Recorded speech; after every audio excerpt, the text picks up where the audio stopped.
پہ جو یہ ہستی ہیں، ہمیں نا علامہ اقبال رحمۃ اللہ تعالیٰ علیہ کی نا زندگی کے بارے میں کچھ ہم سے شیئر کیجیے گا۔ سیالکوٹ میں ان سے پہلے ان کے بعد میں نہیں سمجھتا کہ اتنا ذہین RNN ڈیجیٹل میڈیا کی ویڈیوز دیکھنے کے لیے ہمارے چینل کو سبسکرائب کیجیے اور بیل کے آئیکن پر کلک کیجیے تاکہ آپ ہماری آنے والی تمام ویڈیو سے باخبر رہ سکیں۔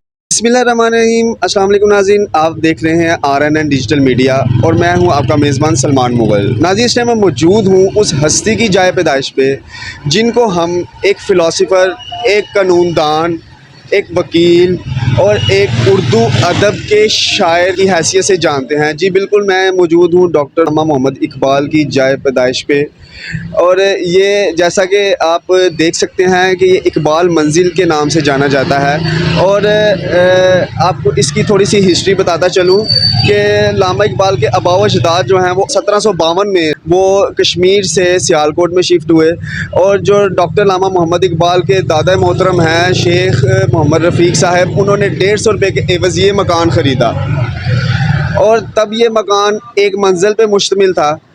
ان کی وفات کے بعد جب سرپرستی ڈاکٹر علامہ محمد اقبال کے والد محترم شیر نور محمد کی سرپرستی میں یہ مکان آیا، پھر انہوں نے اس مکان کو وسیع کیا، اور 9 نومبر 1877 کو علامہ اقبال کی پیدائش بھی اسی مکان میں ہوئی۔ اور ناظرین، میں آپ کو اس کے بارے میں اور مزید بتاتا چلوں کہ ڈاکٹر علامہ محمد اقبال جو ہیں وہ انہوں نے ابتدائی تعلیم جو ہے یہاں سے 1.5 کلومیٹر دور 10 منٹ میں پہنچا جا سکتا ہے پیدل، جو گورنمنٹ کرسچن ہائی اسکول جو ہے وہاں سے حاصل کی، وہاں سے میٹرک کا امتحان پاس کیا، اور انٹرمیڈیٹ کے لیے گورنمنٹ مرے کالج میں داخلہ لیا، اور انٹرمیڈیٹ کا امتحان پاس کیا، اور اعلیٰ تعلیم کے لیے جو ہے وہ ملک سے باہر چلے گئے۔ میں آپ کو ایک واقعہ بتاتا چلوں علامہ اقبال کے جو ذہانت پر مبنی ہے۔ علامہ اقبال جب اعلیٰ تعلیم کے لیے PhD کی ڈگری حاصل کرنے کے لیے جرمن یونیورسٹی میں گئے، اور جرمن یونیورسٹی کے جو پرنسپل ہیں انہوں نے علامہ اقبال کو بولا کہ اگر آپ نے اس یونیورسٹی میں داخلہ لینا ہے تو آپ کو جرمن زبان سیکھنی پڑے گی، اور یہ 6 ماہ کا کورس ہے، اور اس کے بعد آپ کو امتحان دینا ہوگا۔ اگر آپ پاس ہو گئے تو آپ کو اس بیس پہ جو ہے وہ داخلہ ملے گا یونیورسٹی میں۔ اور علامہ اقبال کی ذہانت دیکھیں کہ انہوں نے 1 ماہ میں جرمن زبان سیکھ کر جو ہے وہ امتحان دیا اور ٹاپ کیا، اور یونیورسٹی میں داخلہ ملا۔ ناظرین، ایک بحیثیت پاکستانی میں اس چیز پہ فخر کرتا ہوں کہ ہمارے قومی شاعر جو ہیں ان کو پوری دنیا مانتی ہے، ان کو بہت سارے القاب سے نوازا گیا ہے، ان کے بہت سارے لقب ہیں، ان کو ڈاکٹر کے لقب سے بھی نوازا گیا ہے، اور ان کو ایک قومی شاعر کے، ہمارے قومی شاعر کے لقب سے بھی، اردو ادب کے ماہر شاعر بھی ان کو کہتے ہیں، اور ان کو شاعر مشرق بھی کہا جاتا ہے۔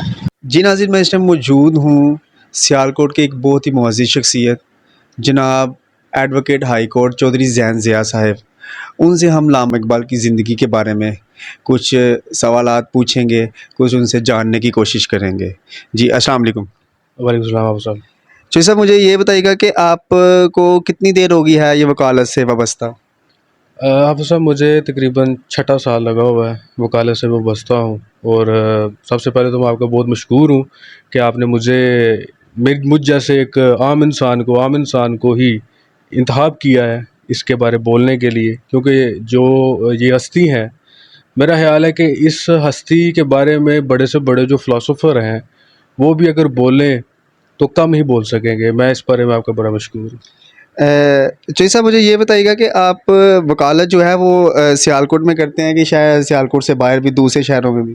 بالکل حافظ صاحب، موسٹلی تو سیالکوٹ میں ہی ہے، کیونکہ میرا یہ ہوم ٹاؤن ہے، یہاں پہ میری پیدائش ہے اور یہاں میں بڑا ہوا۔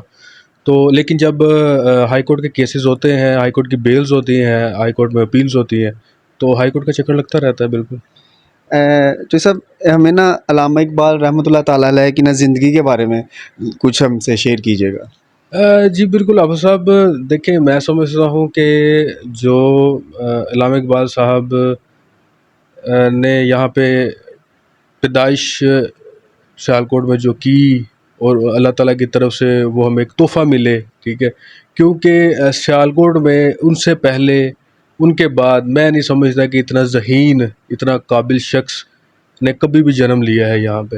اور علامہ اقبال صاحب کی جو ابتدائی زندگی تھی